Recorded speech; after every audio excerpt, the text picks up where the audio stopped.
Most of these things I don't wanna say.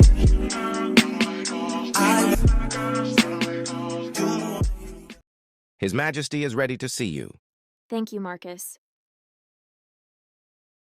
He walked away with a nod of courtesy. I thought my becoming crown princess would improve my relationship with Charles's advisor. I was greatly mistaken. The press coverage after my brother's abdication was not great. Also not great, my nickname, part-time princess. Apparently the tabloids didn't like all the time their future queen had spent away from Eldora. I'll see you tomorrow for the ribbon cutting. Sounds good. Oh, good luck in there. Thanks. Michaela had been my best friend growing up, and was currently my right-hand woman during my training to be queen, the daughter of Baron and Baroness Bra. I hadn't lived here in so long.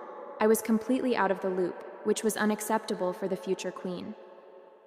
Michaela gave me a quick smile, and I steered myself towards Charles's office. Charles's face lit up when he saw me. He looked healthier than the past few weeks. The doctor said his condition was unpredictable, and every day I woke up wondering if that would be the last day I'd see my father alive. How's training going? It's going well, though some of the parliamentary sessions are quite tedious, snooze-worthy. So boring I would rather watch paint dry. Monotonous. Ever since I returned to Eldora, my days had been jam-packed with meetings, events, and queen lessons from the moment I woke up to the moment I went to sleep. I didn't mind, though. It kept my mind off of James. Damn it. My chest squeezed, and I forced myself to push aside all the thoughts of my old bodyguard. That's a diplomatic way of putting it. Parliament is a different beast than what you're used to, but it is an essential part of government, and as Queen, you'll need a good relationship with them. Which brings me to why I asked you here today. Actually, there are 3 things I want to discuss, starting with Andreas. My cousin Andreas? Yes, he'll be staying in the palace for a few months. He's due to arrive on Tuesday.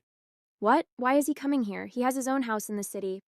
Andreas, the son of my grandfather's late brother, Prince Alfred, was, how should I put this tactfully, a complete and utter ass. He would like to return to Eldora permanently, become more involved with politics. As for why he's staying here, he said he would like to reconnect with you since you haven't seen each other in so long. I didn't believe that excuse for a second. Andres and I had never gotten along. Why now? I thought he was busy living the party life in London. He's next in line for throne after you. I'll be frank. Andreas had hinted at certain ambitions regarding the crown, and he does not believe a woman is up for the job. Oh, how I wished Andreas was in the room right now so I could tell him where to shove his ambitions. You know, I disagree with him, but Eldora is not Britain or Denmark. The country is more traditional, and I'm afraid many members of Parliament secretly hold the same sentiment as Andreas. It's a good thing Parliament doesn't appoint the monarch, then. I may not want to rule, but I wouldn't stand for anyone telling me I couldn't rule because of my gender. That's the other reason I wanted to speak with you. Parliament may not appoint the monarch, but there is the matter of the royal marriages law. A tight coil of dread formed in my stomach. The royal marriages law, enacted in 1732, was the archaic law requiring monarch to marry someone of noble blood. It was the reason Nicholas abdicated. I don't have to marry yet. I have time. I wish that were true, but my condition is unpredictable. I could collapse again any minute, and the next time I might not be so lucky. Now that Nicholas has abdicated, there is even more pressure to ensure you're ready for the throne as soon as possible. That includes finding an acceptable husband. Bile rose in my throat, both at the possibility I might lose my father at any minute, and at the prospect of living out the rest of my life with a man I didn't love. I'm sorry, dear, but it's the truth.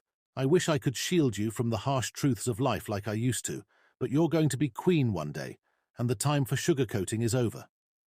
Marriage to a respectable aristocrat, ideally within the next year, is the only way to ensure the throne and the country remains in good hands.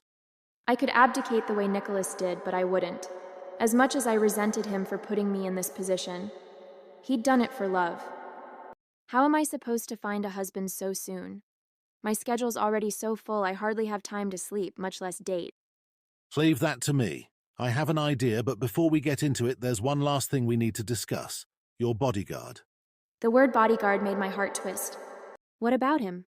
I was still getting used to my new bodyguard, Elias. He was fine, nice, competent, polite. But he wasn't James. James who'd rejected my offer to extend his contract. James, who had walked away a month ago without looking back. James who'd given me the most perfect 4 days of my life and acted like it meant nothing to him afterwards. Maybe it hadn't. Maybe I'd imagined the connection we had. Bucket list number 4. A familiar burn spread through my chest and behind my eyes. Princesses don't cry, especially not over a man. We received a rather unusual call from Harper Security. Harper Security, the agency James worked for. Is Mr. Larson okay? My pulse quickened with terror. Was he hurt? Dead? I can't think of any other reason his employer would call, considering he was no longer contracted with the palace. Say he's fine. However, they had an odd request. We normally wouldn't entertain such an idea, but Christian Harper has a considerable amount of influence. He's not someone you say no to lightly, even if you're the king and he asked for a favor of sorts on behalf of Mr. Larson. What's the favor? He wants to rejoin your personal security detail, permanently. That makes us even. I told you already that it does. I want to make sure it sinks in. Christian's voice reflected a man who could kill you with one hand and a smile on his face. Many a person had failed to look beyond the smile until it was too late. It was what made Christian so dangerous and such an effective CEO of the world's most elite private security agency. I didn't realize you'd become so attached to the princess. I didn't become attached. She's the least annoying client I've had, and I'm sick of rotating between random pop stars and spoiled heiresses every few months. It's a practical decision. In truth, I knew I'd fucked up less than 25 hours after I turned down her offer to extend my contract. I'd been on the plane back to DC, and I would have forced the pilot to turn back if doing so wouldn't have landed me on the no-fly list and resulted in a very unpleasant detention courtesy of the U.S. government.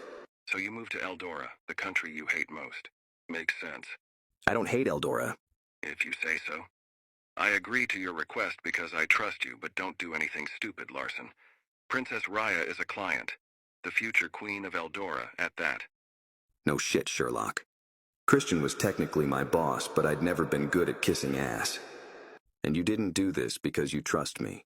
You did it because I spent the past month dealing with your mess. Either way, remember why you're there. You are to protect Princess Raya from bodily harm. That's it. I'm aware. I exited the airport and was immediately hit with a blast of frigid air. Winter in Eldora was cold as shit, but I'd survived worse. Gotta go. What had Raya's reaction been when she found out I was returning? Happy, angry, indifferent. She hadn't refused my request to be reinstated as her bodyguard, which was a good sign. But I also wasn't sure the palace gave her a choice. Whatever it was, I'd deal with it. I just wanted to see her again.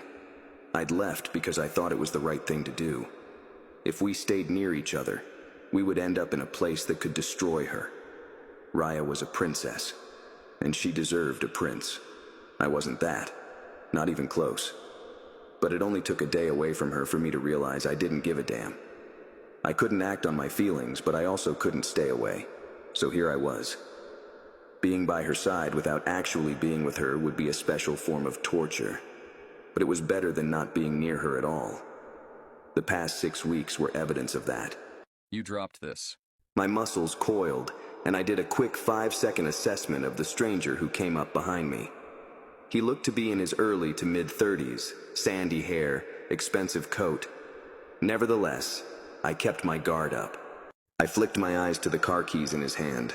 That's not mine. No? I thought I saw it fall out of your pocket, but it's so crowded. I must have seen wrong. American? I responded with a curt nod. I hated small talk, and something about the man unsettled me. I thought so. The man spoke perfect English, but he had the same faint Eldoran accent as Raya. Are you here on vacation? Not many Americans come in the winter. I didn't respond. If Andreas was fazed by my rudeness, he didn't show it. Well, enjoy your stay. Maybe I'll see you around. Maybe. I hope not. I didn't know the guy, but I knew I didn't trust him.